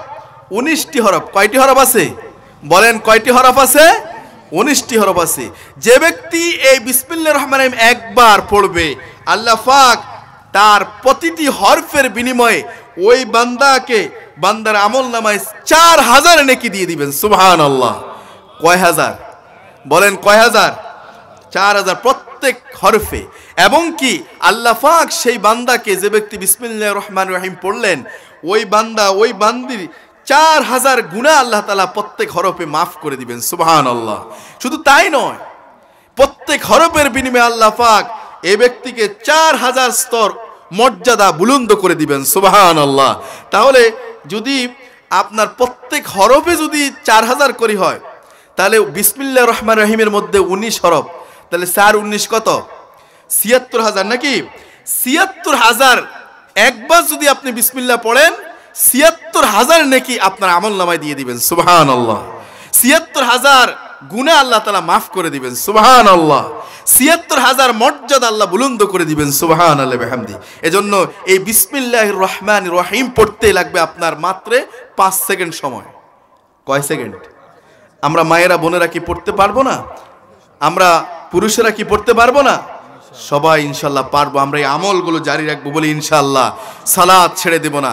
সালাত হচ্ছে ইবাদতের মধ্যে হচ্ছে সর্বশ্রেষ্ঠ ইবাদত। বলেন তো সর্বশ্রেষ্ঠ ইবাদতের নাম কি? সালাত, নামাজ। নামাজ নামাজ ছেড়ে দেব না। আমি আপনাদের প্রতি অনুরোধ রাখছি, আমরা যেন এই বিষয়গুলোর প্রতি কেয়ারফুল থাকি। 1 নাম্বার, আবার বলছি, 1 নাম্বার হচ্ছে ইত্তাকুল্লাহ। কার ভয়? এত আসতে বললেন, কার ভয়? আপনারা কি ঘুমিয়ে গেছেন? রাত জেগে, রাত কিন্তু কম হয়নি, 12:30 হয়েছে। আমিও শেষ করে দিব ইনশাআল্লাহ। তাহলে আমাদের 1 নাম্বার পরামর্শ ছিল ইত্তাকুল্লাহ। কার ভয়? ঠিক রাখবেন, পালন করবেন, চেষ্টা করবেন। কার ভয়? আল্লাহর ভয়। সদা সর্বদা অন্তরে থাকবে কার ভয়? আল্লাহর ভয়। দ্বিতীয় পরামর্শ ছিল যে আমরা সচ্চা মুসলিম থাকবার জন্য দুনিয়ার জীবনে আমরা সবচেয়ে বেশি ভালোবাসবো মুহাম্মদুর রাসূলুল্লাহ সাল্লাল্লাহু আলাইহি সাল্লামকে। তৃতীয় পরামর্শ হচ্ছে আমরা সচ্চা মুসলমান জিন্দেগি গঠন করবার জন্য, সহজ ব্যবস্থার জন্য আমরা অবলম্বন করব, আমরা সঙ্গী হিসেবে রাখবো। তৃতীয় পরামর্শ হচ্ছে যে আমরা অবশ্যই মা বাবার সাথে ভালো ব্যবহার করব, সৎ ব্যবহার করব, সদাচরণ করব, কখনো তাদের মনে কষ্ট দেব। এই তৃতীয় এই বিষয়টার প্রতি খুব সতর্ক থাকবেন। চতুর্থ নাম্বার হচ্ছে বলেছিলাম যে আমরা সচ্চা মুসলিম হওয়ার জন্য আমরা গুনাহ থেকে, পাপ থেকে আমরা সব সময় দূরে থাকব, আমরা পাপ থেকে সতর্ক থাকব। রাজি আছি ইনশাআল্লাহ? চারপাশে পাপ। যুবকদেরকে আজকে অনুরোধ করছি, তরুণীদেরকে অনুরোধ করছি, আপনারা যে সেটিং পেটিং থেকে সাবধান হন, অবৈধ সম্পর্ক থেকে সাবধান হন। পাবজি, বিভিন্ন গেমস, এগুলোতে সময় দিয়ে, এগুলোর মধ্যে নিজের মূল্যবান সময়কে নষ্ট করে পড়ালেখা বাদ দিয়ে, পড়ালেখা বাদ দিয়ে আপনার ব্যবসা বাণিজ্য, চাকরির ওগুলো চিন্তা, রিজিকের চিন্তা, ওগুলোকে বাদ দিয়ে এগুলোতে সময় নষ্ট করে জীবনকে ধ্বংস করে দেওয়া যাবে।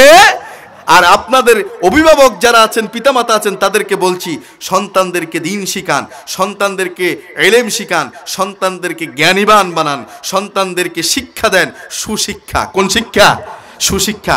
সন্তানদেরকে দুনিয়াবি শিক্ষা, আখিরাতি শিক্ষা, উভয় শিক্ষা দেন। কারণ এই দুনিয়াতে চলতে হলে, দুনিয়াকে আপনার সুন্দরভাবে জিন্দেগি গঠন করবার জন্য ইসলামকে, দিনকে রাষ্ট্রীয় পর্যায়ে গোটা বিশ্বের সমস্ত জায়গা প্রতিষ্ঠিত করবার জন্য দিনের পাশাপাশি, দিনই শিক্ষার পাশাপাশি দুনিয়াবি শিক্ষারও দরকার আছে। এজন্য আসুন আমরা যুগ উপযোগী চিন্তা ভাবনা করি, আমরা দিনকে প্রাধান্য দেই, শরীয়তকে অগ্রাধিকার দেই, পরকালীনকে আমরা সামনে রাখি, পরকালীন চিন্তা করে নিজের লাইফকে সেট করি, পরকালীন জীবনকে অগ্রাধিকার দিয়ে নিজের জীবনকে আমরা সাজাই। তাহলে আমাদের আখেরাত সুন্দর হবে, কল্যাণকর হবে, স্বাচ্ছন্দ্যময় হবে, আখেরাত মুক্তির ব্যবস্থা থাকবে, না হলে কোনো মুক্তির ব্যবস্থা থাকবে না। আজকের এই সুন্দর আয়োজন করেছেন আমাদের সম্মানিত এই মসজিদের কমিটির সভাপতি জনাব মোহাম্মদ রেজাউল আলম, প্রিন্সিপাল রেজাউল আলম, মসজিদ কমিটির অন্যান্য যেমন সেক্রেটারি সাহেব আছেন, বিশেষ করে কেশিয়ার সাহেব আজকে ওনার বাসায় আমাদেরকে খাওয়ালেন, তো অত্যন্ত আপ্যায়ন করলেন সুন্দর করে। আমাদের শ্রদ্ধেয় ইমাম সাহেব হুজুর আমার পাশে আছেন, আমার ওস্তাদ সমতুল্য, এ এলাকার শহরের একটা মসজিদের সাবেক সম্মানিত খতিব আলহাজ মাওলানা হারিস উদ্দিন সাহেব, উনি আছেন, সভাপতি সাহেব আছেন, এরপর রাজনৈতিক বিশিষ্ট ব্যক্তিবর্গ আছেন, ওনারা এটা আঞ্জাম দিয়েছেন। আল্লাহ তাআলা ওনাদের প্রত্যেককে কবুল করুন বলে আমিন। এবং প্রত্যেক বছর যেন এই সম্মেলন যেন জারি থাকে, এই আয়োজনটা যেন জারি থাকে। আমার কাছে ভালো লেগেছে, আমাদের মা বোনদের জন্য মাহফিল আলোচনা শোনার জন্য তিনারা একটা ব্যবস্থা করে দিয়েছেন। এটা সুন্দর একটা ভালো দিক ছিল। আল্লাহ পাক ভাইদেরকে কবুল করে বলে আমিন, এবং এই আয়োজনকে আল্লাহ কবুল করে বলে আমিন। আমি শেষ দিকে চলে এসেছি। শেষে একটা কথা যদি না বলে যাই, ঘটনাটা শেষ করে না যাই, তাহলে বলবেন হুজুর এটা অসমাপ্ত রেখে গেছে, এজন্য আমি সেটা বলে শেষ করছি নাকি। তাহলে শেষের ঘটনা করেছেন, সন্তান হত্যা করা যাবে না দারিদ্রতার ভয়ে, রিজিকের ভয়ে। রিজিকের মালিক কে? বলেন, রিজিকের মালিক কে? সন্তান হত্যা করা যাবে না, সন্তানকে হত্যা করতে নিষেধ করেছেন আল্লাহ। আর যারা এই অবৈধ পন্থায় সন্তান হত্যা করছে তারা মানুষ হত্যাকারী হিসেবে সেদিন উঠে যাবে, এজন্য সন্তান হত্যা করা যাবে না। আমার প্রিয় ভাইয়েরা, আমি একটা ঘটনা বলে শেষ করছি। একজন জেনাকারী মহিলা, সে জেনা করেছে। জেনা করার পর রাসূলের কাছে এসে বলল, ইয়া রাসূলুল্লাহ, আমি জেনা করেছি, আমার উপরে শরীয়তের শাস্তি দেন। আল্লাহর রাসূল কোনো কথা বললেন না। মহিলা আবার বলতেছে, ইয়া রাসূলুল্লাহ, আমি জিনা করেছি, আমার উপরে শরীয়তের শাস্তি দেন। আল্লাহর রাসূল অন্য দিক তাকালেন। মহিলা বলল, ইয়া রাসূলুল্লাহ, আপনি আমাকে যতই বাঁচাবার চেষ্টা করেন না কেন, আমাকে বাঁচাবার চেষ্টা করেন না কেন, না, আমি দুনিয়ার শাস্তি পেতে চাই, আখিরাতে আল্লাহর জান্নাতের মেহমান হতে চাই। আল্লাহু আকবার বলেন। মহিলা, আমার মায়েরা বোনেরা আছেন, আমি তাদের উদ্দেশ্যে এবং দুনিয়ার সমস্ত মা বোনদের উদ্দেশ্যে থ্রো করছি এবং আমাদের উদ্দেশ্যে থ্রো করছি যে এই জেনাকারী মহিলা এসে যখন রাসূলকে এবার বলতেছেন, রাসূল বলতেছেন যে মহিলা, জেনা করার ফলশ্রুতি তোমার গর্ভে কি কোনো সন্তান এসেছে? বলল, হ্যাঁ ইয়া রাসূল, আমার গর্ভে সন্তান এসেছে। বলল যে সন্তান যদি এসে থাকে তাহলে সন্তানকে আমি নষ্ট করতে পারি না, ডেলিভারি হওয়া পর্যন্ত অপেক্ষা করতে হবে, ডেলিভারি হওয়া পর্যন্ত অপেক্ষা করতে হবে। মহিলা বলল, ইয়া রাসূলুল্লাহ, সে পর্যন্ত আমি বাঁচবো কি বাঁচবো না এটার তো কোনো গ্যারান্টি নাই। রাসূল বললে, গ্যারান্টি আমি দিতে পারবো না, কিন্তু আমারও করার কিছু নাই। এরপর মহিলা ভরাক্রান্ত মন নিয়ে যখন চলে গেল, যাওয়ার পর এবার যখন মহিলা অপেক্ষা করে কিছুদিন পরে আবার চলে আসলো, সন্তান ডেলিভারি হওয়ার পর একদিন পরে রাসূলের কাছে এসে বলল, ইয়া রাসূলুল্লাহ, সন্তান ডেলিভারি হয়েছে, এবার আমার উপরে শরীয়তের শাস্তি প্রয়োগ করেন। বলি আল্লাহু আকবার। কত দেখেন, কত চিন্তা, কত ডর, কত ভয়, কত পেরেশানি। আল্লাহ রাসূল বলল, মহিলা, সন্তান যে হয়েছে, সন্তান কি মৃত না জীবিত? সন্তান কি জীবিত না মৃত? আল্লাহ রাসূলকে এবার মহিলা বললেন, ইয়া রাসূলুল্লাহ, আমার সন্তান জীবিত হয়েছে। কি জীবিত? আল্লাহ রাসূল বলেন, সন্তান যদি জীবিত হয়ে থাকে তাহলে সেই সন্তানটির অধিকার আছে, হক আছে। সে তোমার 2 বছর পর্যন্ত হাওলাইনি কামিলাইন তোমার স্তনের দুধ পান করবে, এটা তার হক। আমি তার এই অধিকার নষ্ট করতে পারি না। ও মহিলা, তুমি যাও, বাসায় চলে যাও, সন্তানকে স্তনের দুধ পান করাও। সন্তান যখন অন্য খাবার খেতে পারবে তারপর সন্তানটিকে নিয়ে আমার কাছে চলে আসবে, তোমার উপরে শরীয়তের শাস্তি প্রয়োগ করা হবে। মহিলাটি বলল, সে পর্যন্ত আমি বাঁচবো কি, এটার কোনো গ্যারান্টি আছে? রাসূল বলল, গ্যারান্টি আমি দিতে পারবো না, তবে আমি তোমার জন্য দোয়া করলাম। এবার মহিলাটি আবার ভরাক্রান্ত মন নিয়ে চলে গেল। বাসায় গিয়ে ওই সন্তানটিকে স্তনের দুধ পান করাচ্ছে, আর পাশাপাশি অন্য খাবারগুলো খাওয়ায় অভ্যস্ত করে তুলছে।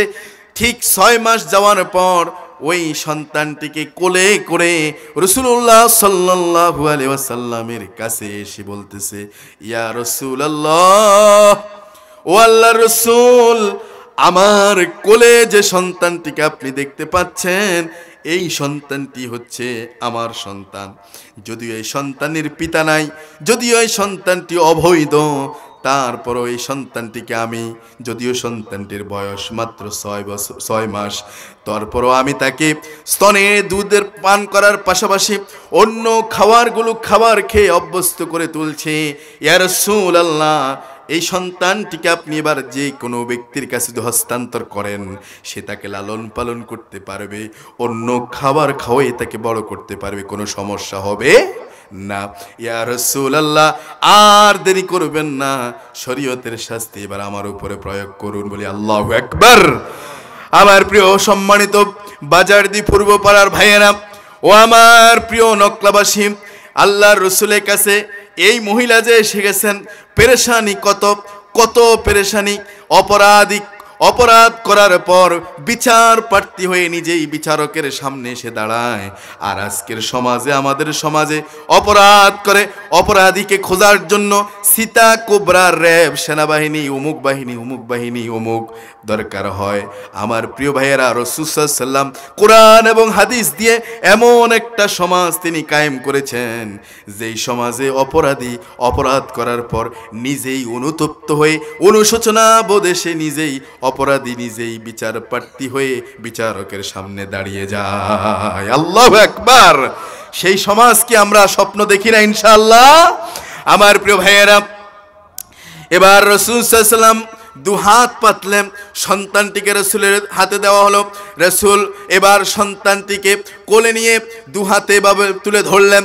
তুলে ধরে বলছেন, ও আমার সাহাবীরা, কে আছো? আমার হাতে যে সন্তানটিকে দেখতে পাচ্ছ, এই সন্তানটিকে যে ব্যক্তি এই সন্তানের লালন পালন ভরণ পোষণের দায়িত্ব গ্রহণ করবে, আমি আল্লাহর রাসূল বিশ্বনবী বলছি, এই সন্তানটিকে যে লালন পালনের দায়িত্ব গ্রহণ করবে, ওই আল্লাহর বান্দা আর আমি রাসূল এই দুই নোকের দূরত্বে জান্নাতে একই সাথে অবস্থান গ্রহণ করব। সুবহানাল্লাহ। রাসূল সাল্লাল্লাহু আলাইহি ওয়াসাল্লাম এই কথা যখন বললেন, সাহাবে কেরামদের মধ্য থেকে কয়েকজন সাহাবী দৌড়িয়ে সামনে আসলেন সন্তানটিকে রিসিভ করার জন্য। আল্লাহ রাসূল সাল্লাল্লাহু আলাইহি ওয়াসাল্লাম একজন সাহাবীর কোলে সন্তানটিকে তুলে ধরে এবার আল্লাহর রাসূল সাল্লাল্লাহু আলাইহি ওয়াসাল্লাম বললেন, ও আমার সাহাবীরা, এই মহিলাটিকে ধরে নাও, ওই যে মরু প্রান্তরে নিয়ে যাও, মরু প্রান্তরে মাটি গর্ত করে বুক পর্যন্ত রেখে দিয়ে চতুর্দিক থেকে পাথর নিক্ষেপ করে দুনিয়া থেকে বিদায় করে দাও। এটা কার আইন? বলেন, কার আইন? আল্লাহর আইন। আমার প্রিয় ভাইয়েরা, এই আল্লাহর আইন কায়েম করার জন্য এবার যখন মহিলাটিকে যখন মরু প্রান্তরে নেওয়া হলো, বুক পর্যন্ত মাটিতে পুঁতে রেখে চতুর্দিক থেকে যখন পাথর নিক্ষেপ করা হচ্ছে, আমার ভাইয়েরা গভীর মনোযোগ দিয়ে শুনুন, মায়েরা, বোনেরা শুনুন। এবার মহিলাকে যে পাথর নিক্ষেপ করছে, ওই পাথর নিক্ষেপ করাকারীদের ভিতরে একজন সাহাবী ছিলেন হযরতে আলী রাদিয়াল্লাহু আনহু। হযরতে আলীও পাথর নিক্ষেপ করছেন। হযরতে আলী যখন পাথর নিক্ষেপ করছেন, মহিলার শরীর থেকে পিচকি দিয়ে রক্ত এসে হযরতে আলীর হাতের উপরে এসে পড়ল। হযরত আলী এই রক্ত দেখে, মহিলার রক্ত দেখে একটু নাসিকা সংকুচিত করলেন, একটু আনইজি ফিল করলেন, মনে মনে ভাবলেন, এই তো নাপাক রক্ত, এবং তো এমন জিনাকারিনী মহিলার নাপাকি রক্ত। এটা যখন তিনি পুনরাবৃত্তি করতে চাচ্ছিলেন, আল্লাহর রাসূলের কানে যখন এই কথা গেল, আল্লাহর রাসূল বলেন, ও আলী, তুমি কার রক্তকে, কোন মহিলার রক্তকে তুমি নাপাকি রক্ত বলছো? এমন বৎসনা করছো কোন মহিলাকে? আলী, তুমি জানো না আমি রাসূল তো দেখতে পাচ্ছি এই মহিলার শরীর থেকে যে রক্ত ঝরছে, এই রক্ত জমিনে পড়বার আগেই আল্লাহ তাআলা তার তাওবাকে, তাকে আল্লাহর দরবারে আল্লাহ কবুল করে নিয়েছে। আরো জোরে বলেন সুবহানাল্লাহ। আমার প্রিয় নকলাবাসী, এই পূর্ব পাড়ার এই বাজারদের ভাইয়েরা, গভীর মনোযোগ দিয়ে শুনুন, মায়েরা, বোনেরা, এই মহিলা অনুশোচনা বলতে এসেছিল, অনুতপ্ত হয়েছিল, তওবা করেছিল, দুনিয়ার শাস্তি পেতে চেয়েছিল, পরকালের শাস্তি থেকে মুক্তি পেতে চেয়েছিল। আমরাও দুনিয়ার শাস্তি দেখ সমস্যা নাই, দুনিয়ার অপরাধী হই কোনো সমস্যা নাই, আখিরাতে মুক্তির দরকার আছে না নাই? আমার প্রিয় ভাইয়েরা, আল্লাহ রাসূল সাল্লাল্লাহু আলাইহি ওয়াসাল্লাম বললেন, ও সাহাবীরা, এই মহিলার জানাজার নামাজের পড়াবার ইমামতির দায়িত্ব আমি তোমাদের কাউকে দিব না। আজকে এই মহিলার নামাজের ইমামতির, জানাজার নামাজের ইমামতির দায়িত্ব আমি গ্রহণ করেছি। আল্লাহর রাসূল নিজে জানাজার নামাজ পড়াইয়া দিলেন। সুবহানাল্লাহ। মহিলার জন্য কাঁদলেন। এরপর রাসূল উপস্থিত জানাজার নামাজে যারা দাঁড়িয়ে আছেন, আল্লাহ রাসূল বললেন, ও আমার সাহাবীরা, এই মহিলাকে নিয়ে তোমরা কে কি মন্তব্য করছো, কে কি ভাবছো? কেউ বলতেছো পাপী মহিলা, কেউ বলতেছো নাফাকি রক্ত, কেউ বলতেছে এমন, কেউ বলতেছে এমন। তোমরা কে কোন ভাবনা, কোন মন্তব্য করছো এই মহিলাকে নিয়ে জানি না, তবে জেনে রাখো এই মহিলা জীবনে অপরাধ করার পর তার ভিতরে যে অনুশোচনা বোধ এসেছে, অনুতপ্ততা এসেছে, সে যে ফিরে এসেছে আল্লাহর দিকে, ফিরে এসেছে, সে যে তওবা করেছে, আল্লাহর কাছে তওবা করেছে, এই মহিলার তওবাটা আল্লাহ পাক এমন ভাবে কবুল করে নিয়েছেন। আমি রাসূল তো বলছি, এই মহিলার তওবাটা যদি এই মদিনার গুনাহগার পাপী গুনাহগার 70 জনের মাঝে যদি এই মহিলার তওবাটা যদি ভাগ করে দেওয়া হয়, আল্লাহ পাক এই মহিলার তওবার এর উসিলায় ওই 70 জন গুনাহগারীকে আল্লাহ তাআলা মাফ করে দিবে। আরো জোরে বলি সুবহানাল্লাহ। আমার প্রিয় ভাইয়েরা, এজন্য গুনাহ তো আমাদের আছে না নাই? গুনাহ আছে না নাই? গুনাহ হবে, পাপ হবে, কিন্তু ফিরে আসতে হবে কার দিকে? বলেন কার দিকে? আল্লাহর দিকে ফিরে আসতে হবে। এজন্য আমার মায়েরা, বোনেরা, আমার বাবারা, সবাই আমরা পাপের সাথে জড়িয়ে গেছি, গুনাহের সাথে জড়িয়ে গেছি। কিন্তু আপনি মনে করে যদি এমনটা মনে করেন আমার জীবনে জিনার গুনাহ আছে, সুদের গুনাহ আছে, ঘুষের গুনাহ আছে, দুর্নীতির গুনাহ আছে, নানান গুনাহ আছে, অপরাধ আছে, পাপ আছে, কিন্তু আমাকে কি আল্লাহ মাফ করবেন নি? কিন্তু না, এমনটা নয়। আশাহত হওয়া যাবে না, নিরাশ হওয়া যাবে না। আল্লাহর উপর তাওয়াক্কুল করতে হবে, আল্লাহর উপরে আশা জেগে নিয়ে থাকতে হবে। তিনি হচ্ছেন রহমানুর রহিম, তিনি হচ্ছেন গফুরুর রহিম, তিনি হচ্ছেন দয়ালু, অসীম দয়ালু, করুণাময় আল্লাহ। তার চেয়ে দয়া আর কারো নাই, তার চেয়ে বেশি দয়া আর কারো নাই। তার কাছে বলতে হবে, তার কাছে ফিরে আসতে হবে। আজকের আলোচনার শেষ দিকে চলে আসছি। আমি আপনাদের কাছে অনুরোধ রাখছি, মেহমান হিসেবে, মুসাফির হিসেবে, আজকের এই মাহফিল থেকে, ইসলামী মহাসম্মেলন থেকে আপনাদের প্রতি অনুরোধ রাখছি, যারা বাড়ি থেকে শুনতে পাচ্ছেন, এই যে আমাদের প্রিন্সিপাল রেজাউল আলম ভাই, উনি যে এত সুন্দর একটা ব্যবস্থাপনা করলেন আপনাদের সহযোগিতা নিয়ে, আসলেই তখনই সার্থক হবে যদি আজকের এই বয়ানগুলো, হযরত উলামায়ে কেরামদের কথাগুলো যদি আমরা আমল করতে পারি, যদি আমরা আজ থেকে যদি মেনে নিতে পারি, তাহলে আমরা সফল। আর যদি এক কান দিয়ে শুনে যদি আমরা আরেক কান দিয়ে বের করে দেই, যদি এই কথাগুলো আমল না করি, তাহলে কোনো কাজে আসবে না। এজন্য আমরা কি এই কথাগুলো মানতে রাজি আছি ইনশাআল্লাহ? কারা কারা রাজি আছি? আল্লাহকে দুহাত তুলে ধরে নারে তাকবীর, আরো জোরে বলি নারে তাকবীর। আল্লাহ কবুল করুক বলে আমিন।